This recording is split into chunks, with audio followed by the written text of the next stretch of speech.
May mga tao na gumawa ng mabuti pero dumating ang time na naparusahan pa rin sila ng Diyos. Ang iba pa nga ay naglalabas ng parang sama ng loob at sinasabing gumagawa naman daw sila ng mabuti pero bakit nangyari pa rin sa kanila ang ayaw nilang mangyari. Kaya pag-usapan po natin kapatid ang tungkol sa paggawa ng mabuti. Yung paggawa mo ng mabuti, ang matuwid, hindi mo na yan may sumbat sa Diyos na gumawa ka ng mabuti.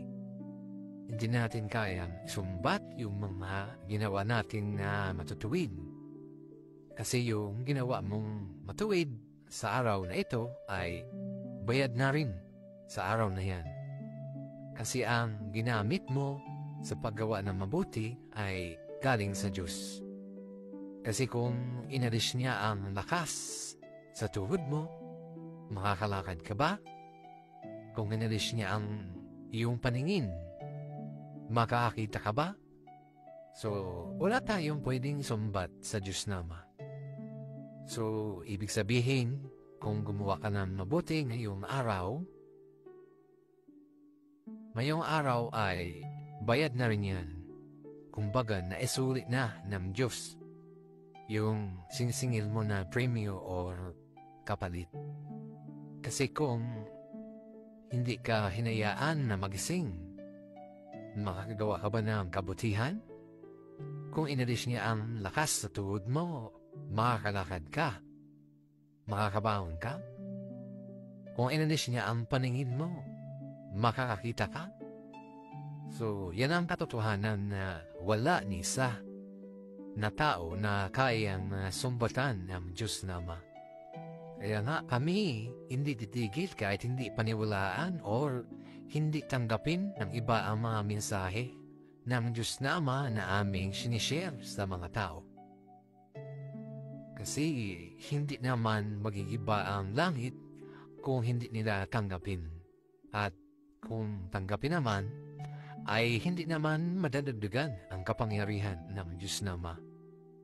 Kaya sa mga nanonood ng video na ito, kung maniwala kayo or hindi, okay lang. Dahil ang ibigay na gawain sa amin ng Diyos Nama ay ipaabot or ipalaganap ang kanyang mga mensahe sa inyo para malaman nyo. Kaya nga, desisyon nyo na yan kung maniwala kayo or hindi. At least kami sa amin ay ginampanan na namin.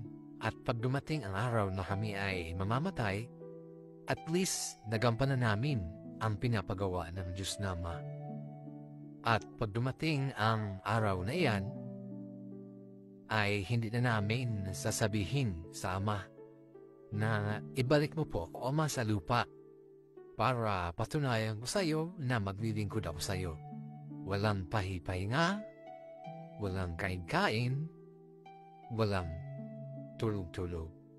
Maraming salamat po kapatid sa panonood po ng mga video ko at sana po sundan niyo pa rin po ang mga susunod na video na aking share sa inyo tungkol sa mga mensahe ng Diyos Nama sa pamamagitan na aming mensahero na si Brother Jet.